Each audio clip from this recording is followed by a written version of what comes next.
Welcome to a tour of Penn Township in Jefferson County, Iowa. My name is Diane Rosenberg. I'm the Executive Director of Jefferson County Farmers and Neighbors, known as JFAN, and we'll be visiting the north central section of Jefferson County.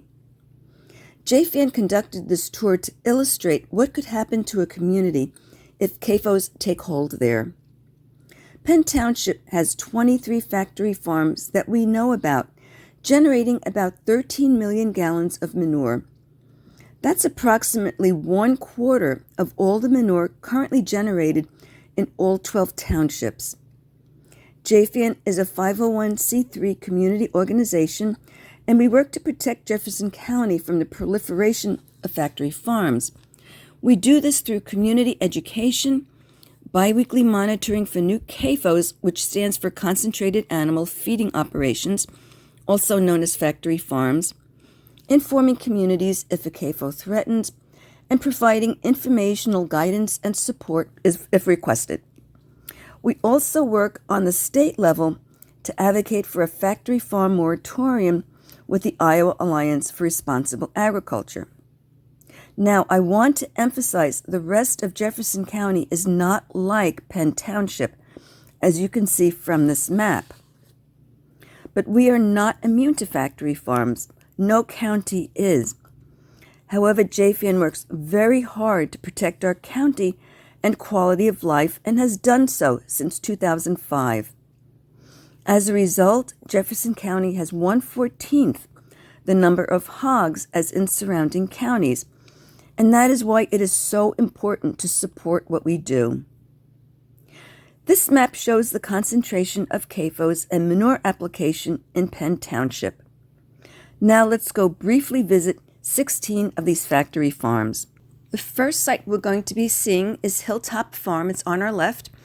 It was built after 2004. We're not quite sure when, and that's because it's fewer than 1,250 hogs, and the DNR does not track those in their database. It was built after the Penn Site that we're going to see next by the same owner, and it was built close to a farmer who had a cow-calf farm, and we understand that cow-calf farm ended its operation after this CAFO was built because it impacted this operation. The next site we're going to see is Penn Site. It's 2,400 hogs. It was built in 2004, and it was built before JFAN was in existence. But someone active with the Sierra Club approached the owner and tried to present other options, but the construction went ahead. The Sierra Club member did some research and found the construction started before the owner obtained a stormwater permit. Now, if more than 1 acre of land is disturbed, the EPA requires all buildings, whether they are homes, schools, businesses, and factory farms, to obtain a stormwater permit before construction starts. And they have to follow permit guidelines, and that's to prevent sediment from reaching and filling in nearby waterways. A 1,200 head building may or may not disturb that much land, but a 2,400 head building would.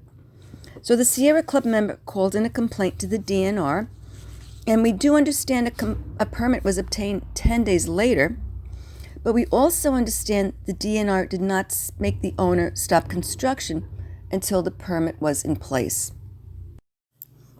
The next CAFO we're going to see on our right is H Livestock. It's got 2,480 hogs, and it was built in 2014. When this site was proposed, JFAN was contacted by one of the owners who wanted to be transparent about her operation, which I appreciated. Former JFAN President Jim Rubis and I were invited to her farm, and we met with her. She already operated a 4,800 head CAFO with her father, and she said this new CAFO would enable her to work full-time.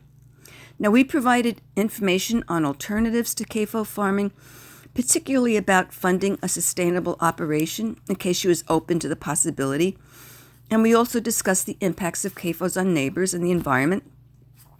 It was a very cordial meeting. We each made our points, and no one changed anyone's mind. However, there are a couple of things that I think are noteworthy to point out. First, the farmers shared that it was a lot less work to operate a CAFO than to raise hogs traditionally, as she had done previously, and she preferred that. But even more significantly is that she and her husband own land near Cambridge Investment, and they purposely didn't build there because they knew there would be opposition. And this underscores how important it is for people to speak out, because some CAFO owners do listen to communities. The next CAFO we're going to see is also in H Livestock. It's 2 buildings on our left. It was first built in 2002 and then expanded in 2007, and it now contains 4,800 hogs. The original E&H factory farm was first under a different name, and the farmer that I was just speaking about previously inherited this facility after her father's passing, and she later combined the two together. It was originally 2,400 head, and then in 2007, the farmer applied to expand it to 4,800 hogs. It involved the master matrix, and a public hearing was held that it brought about 125 people to the courthouse. Comments were made for over an hour, and about 2/3 of those commenting were opposed to the expansion, citing the impact on the environment, health, and economy of Jefferson County.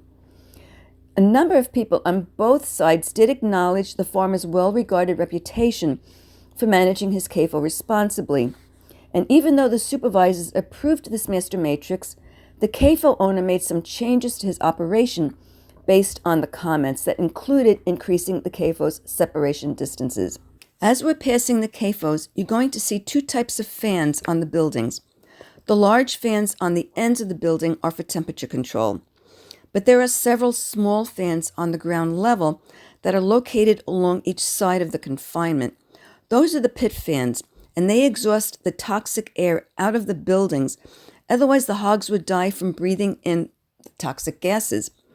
There are about 150 gases that the putrefying manure generates. Hydrogen sulfide and ammonia are 2 of the worst because they're so toxic. Hydrogen sulfide can actually be very deadly.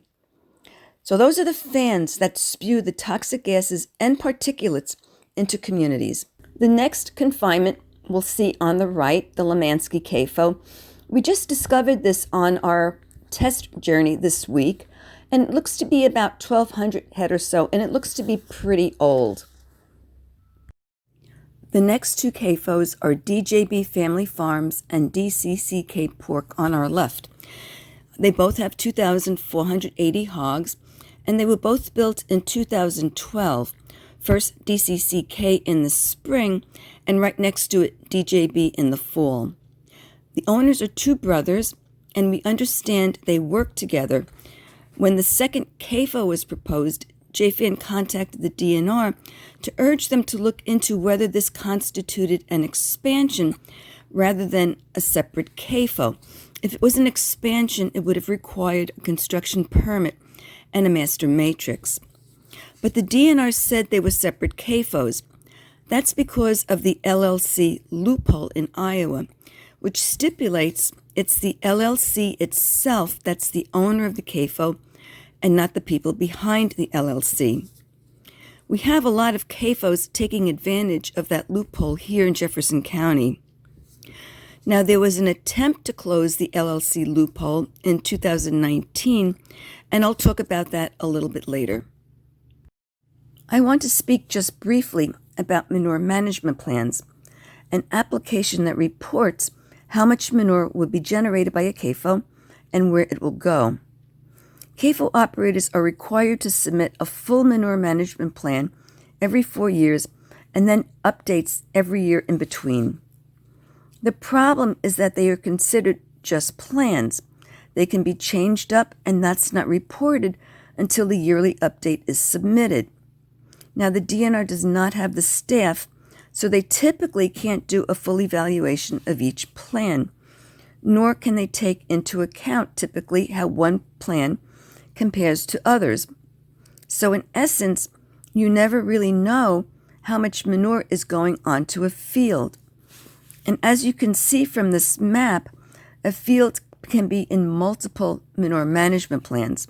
To make things worse, records of manure application are considered private information. the public nor the DNR can view those records. The only time the DNR can look at them is if there is a complaint about a manure spill, runoff, or over-application. And there are many of these in the state every year, and Jefferson County has experienced them too. These next 4 buildings on our right are KK Finishers, Piglets LLC, and Quincent Pork. KK Finishers was built first in 2009. Those are the first 2 buildings. And it contains 2,490 hogs. The owner tried to expand to include another 1,200 hogs in December of 2012. In fact, between December 2012 and June 2013, he submitted 4 master matrices to try to do this, and they all came in at the minimum 440 out of 880 points to pass.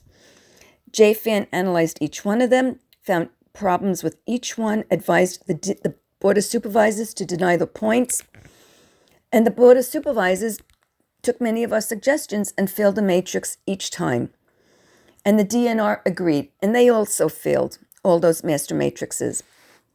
So it was quiet for a short time, and then a few years later, I was driving north on Pleasant Plain Road. I looked over and saw another CAFO building was constructed right next to KK Finishers.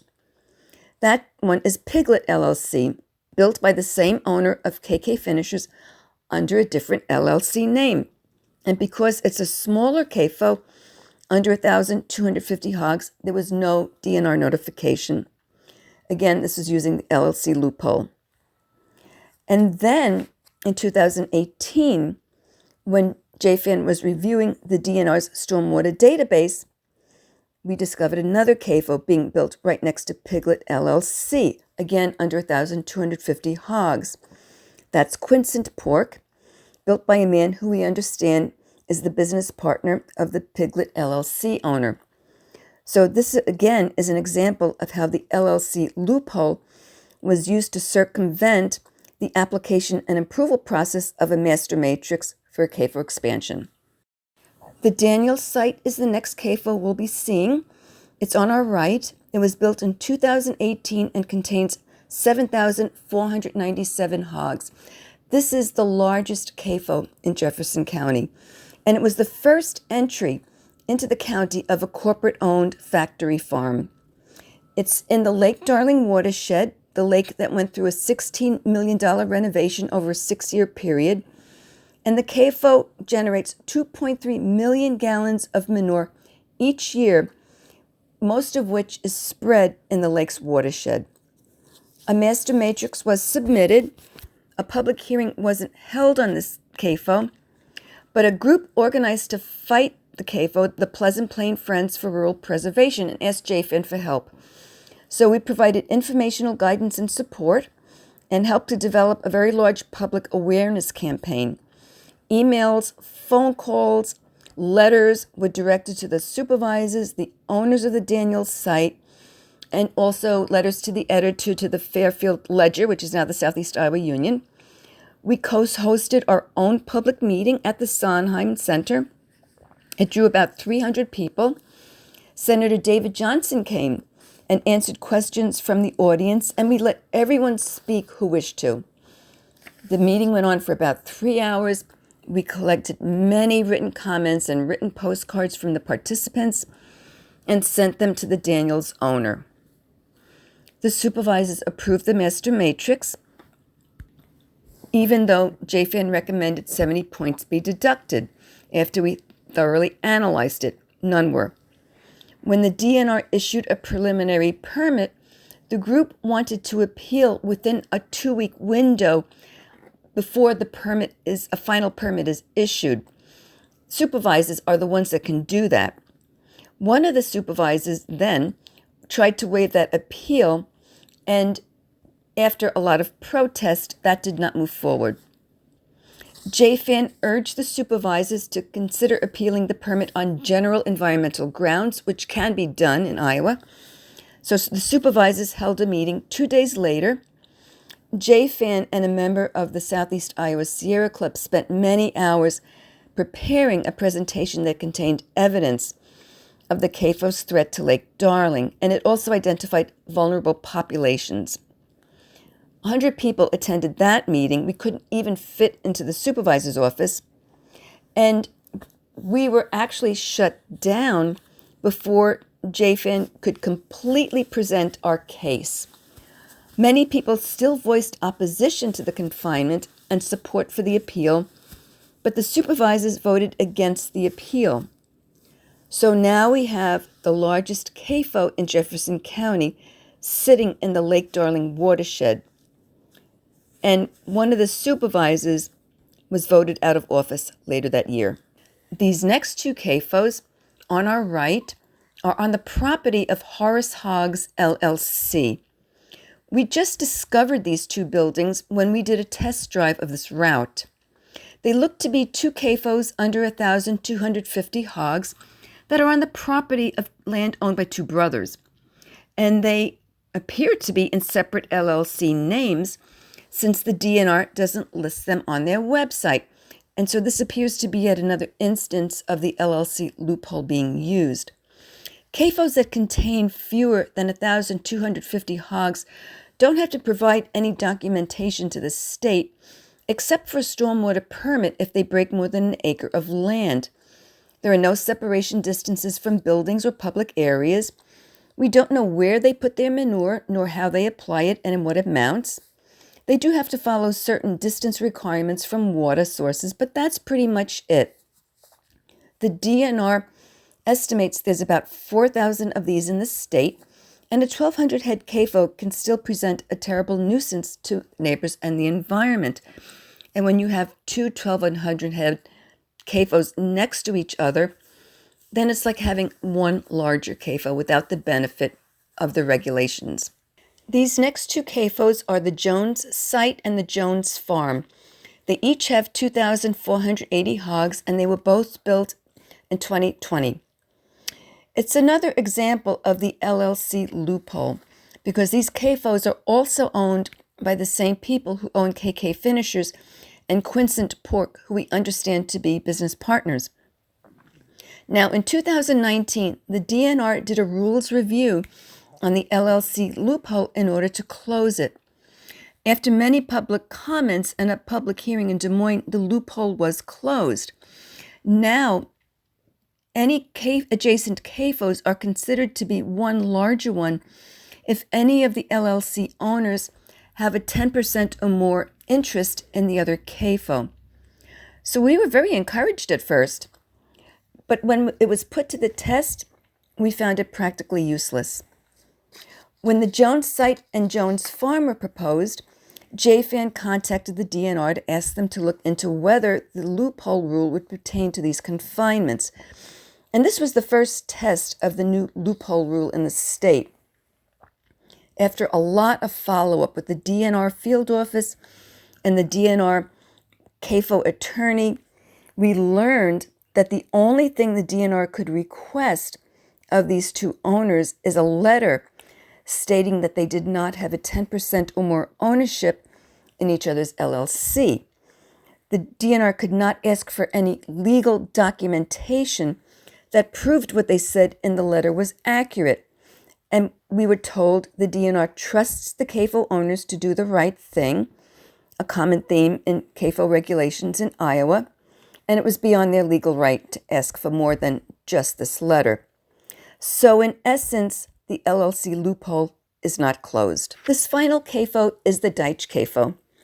It's a 1,200 head confinement built across the street from two related families, one of which was a popular retired Jefferson County supervisor who was undergoing cancer treatment at that time, and the other was his son, who was in Iraq at that point.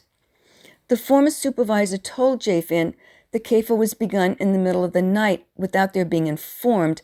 They had woken up the following morning to see construction taking place just a few hundred feet from their homes.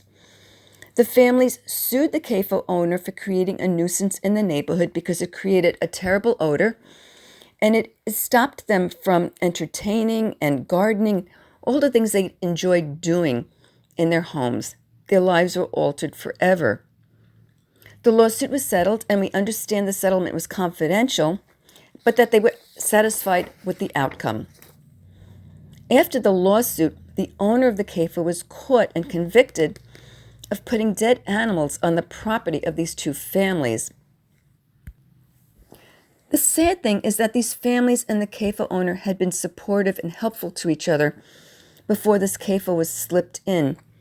It's really unfortunate to see this breakdown in the fabric of rural communities when CAFOs come onto the scene. It's sad, but it's not an uncommon experience.